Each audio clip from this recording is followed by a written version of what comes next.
So we have the Quarry, the game coming out in like 2 or 3 days. It's very good. I am going to buy it. I mean, I want to play it on the YouTube, but I'm just not sure how I'm going to like record it and import it on here. Like, cause Xbox has a 10-minute limit cap to recording, so it's like, bro, I have to do my phone right here, the Xbox right there, and record at the same time, transfer the videos, pause the game, and do all this. Nah. So I'm gonna try to find out some way to record it. The game comes out in a couple days. Very exciting because this game claims to have over 100 endings, and they better stay true to their word too, cause I can't fall for lies. The Quarry is an upcoming interactive drama horror video game developed by Supermassive Games and published by 2K Games. It is the spiritual successor of Until Dawn and is set to be released for Windows, PS4, PS5, Xbox One, and Xbox Series X and S on June 10th. Hunted by blood-drenched locals and something far more sinister, the teen's party plans unravel into an unpredictable night of horror. Friendly banter and flirtations give way to life or death decisions as relationships build or break under the strain of unimaginable choices. Play as each of the 9 camp counselors on a thrilling cinematic tale where every decision shapes your unique story from a tangled web of possibilities. Any character can be the star of the show or die before daylight comes. How will your story unfold? Ladies and gentlemen. By the way, I've already seen this video. I've just come to react it with y'all, of course, because, yeah. I think I'm being alive.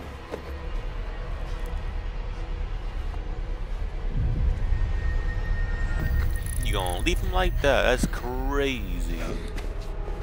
Sorry.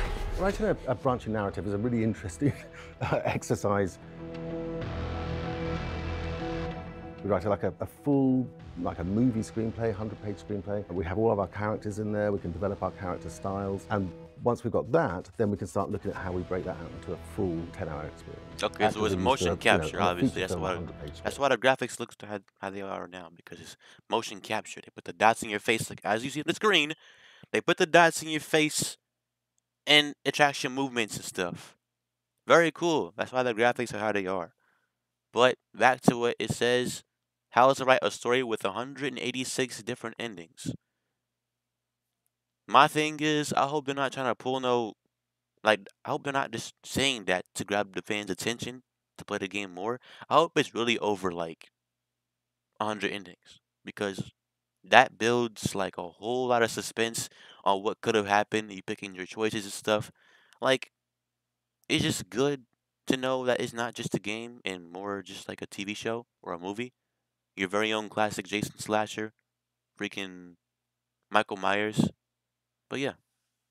The script for this is over 1,000 pages. God damn! That's over 1,000 pages. Have to shoot, and this is again very shocking for them, about 50 pages a day, which is unheard of. 50 a day. That's a mad amount of footage. But obviously a lot of what they're learning is the same thing again and again and again, but a different branch. They act out one scene and then I could say, okay, now we're going to go all the way back to here and we're going to do it again, but this time you get an axe in your head. Oh, dang. That boy got snatched. When it comes to branching's really a mathematical nightmare. It's just exponential. As soon as you branch, if that's two completely Look at that tree though. Branch again. We ain't talking about the Detroit Become Human where it have all them trees. I'm hoping it's bigger than that. Cause in Detroit it had all them other possibilities. That big old tree we seen. 2 more and 2 more. By the time you're 20 choices in, you're in ridiculous amounts of data and stuff. So we have to look at how we make genuinely branching game without making it so ridiculously huge. It just looks so realistic. Or even unmakeable. So we break down the story to the characters that you play. In the Quarry, there are 9 different characters that you play, and each one of those characters has their own story through that, because you'll be making choices for them, and the choices that you make will be, changing what they do. Big choices that they might end up dead, smaller choices where you might affect a relationship quite significantly, and obviously those have to intertwine. Those stories, as you kind of branch through, go wide and then they start to come back in again. And it's kind of like the story itself is the variation, not always just the end. This is like we worked out 186 different endings for those characters, not just alive or dead, a whole variation of things that can happen to them, but the stories that they have on the way through are massively varied. Why are you in the middle of the woods, though? Every choice matters. Of course it does. The big choices we have are these things called paths chosen. And those paths chosen... Now, when it comes to the choices, I thought it was going to be like Telltale games, like The Walking Dead, where you have 4 options, or like staying silent is a valid option. But like, you know, it seems that we only have 2 choices on each. But maybe throughout the story, we'll get more. But I'm just hoping that it's like challenging, pressing buttons, quick time events, which I'm pretty sure they will have with quick time events. But I want, like, I'm not going to say I want because I don't want to sound greedy, because, you know, it comes out in 3 days. But I wish for it to have, like, more choices. Like, I'm hoping it has more choices. But my main priority is the endings and possibilities. I'm hoping it has more than just 5 endings like our previous Stark anthology games. But yeah, that's all I gotta say.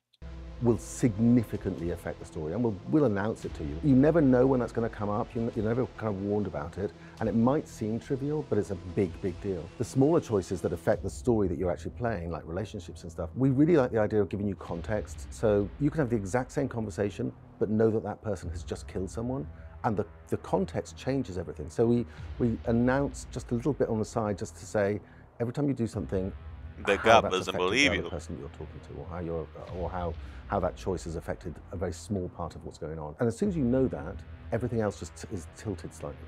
I think the biggest thing that affects those really big choices are how much they affect the other characters. If you've got these 9 kind of stories... This is what I mean. leading... The quick time event. It's just pressing one button. I'm hoping it's more challenging than that and not that simple, because I don't want it to be too easy of a game. I'm trying to look for a challenge. But maybe they have an option to turn, like, experienced players. You can swap it from casual to experienced. I'm just saying. into each other. It's relatively straightforward to truncate one of those stories by killing somebody or having them get killed or whatever it is. That's not hard to do, and it's like I say, it's quite straightforward because it's a binary thing at the end. They're alive or they're dead. Where it affects somebody else massively, that's when it all starts to turn into a bit of a house of cards. The other thing that we do in order to try and make these things manageable, it's a horror, so obviously what we do is split everybody up. That's that's rule 1 of horror. The good thing about doing that is if you split everybody up, if we do something that's majorly effective to 1 or 2 of those characters early on, we can keep it with them. It doesn't necessarily have to kind of go and affect everybody else. Okay.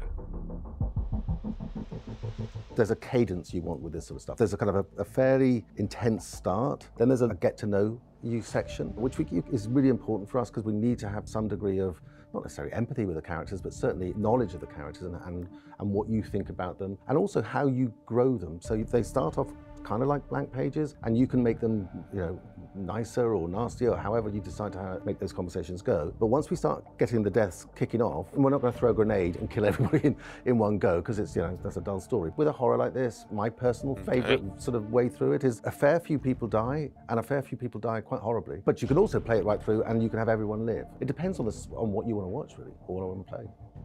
For more on the Quarry, why not check out our hands-on preview? That's all pretty much it. So I'm guessing it's like a Netflix interaction type thing where you get to like play along with the show.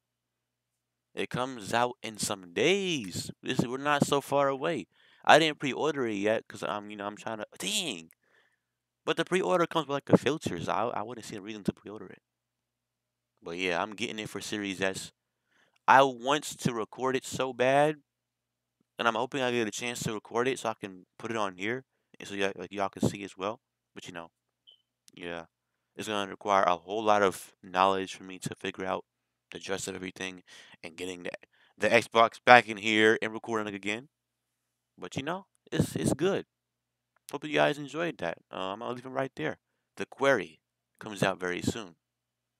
Ladies and gentlemen, I hope you enjoyed the video. The Quarry is coming out very soon. God dang phone. But the Quarry is coming out very soon. It comes out, it's supposed to release the 10th or the 9th at 9 p.m. I'm looking forward to play it, definitely. I'm gonna try to record it and publish it to YouTube. Because I never did a horror choice-based decision game, and I was really trying to look for a choice-based decision game to play.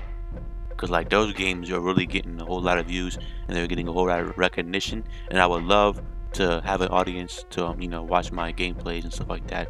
But if you're new to the channel, make sure you like, comment, subscribe. Check out my TikTok, Legendary KBJ. Literally all my social media platforms is just Legendary KBJ. I don't understand why people not following me like that. It's Legendary KBJ. Just like on here, Legendary KBJ. Everything is Legendary KBJ. Instagram, TikTok, all that. So be sure y'all follow it and support my skits. I'm doing skits, by the way. Everyone knows KB. If you know, for Instagram, you missing out on the hype if you're on here, bro. If you're not on the Instagram, you missing out on the hype. Get over there and like up them damn skits. I'm making some more very soon, so be sure to check it out. But thank y'all for watching. It's your boy Kevin Bronson Jr. Oh, said my name by accident. Legendary KBJ signing out. Peace. See y'all next time.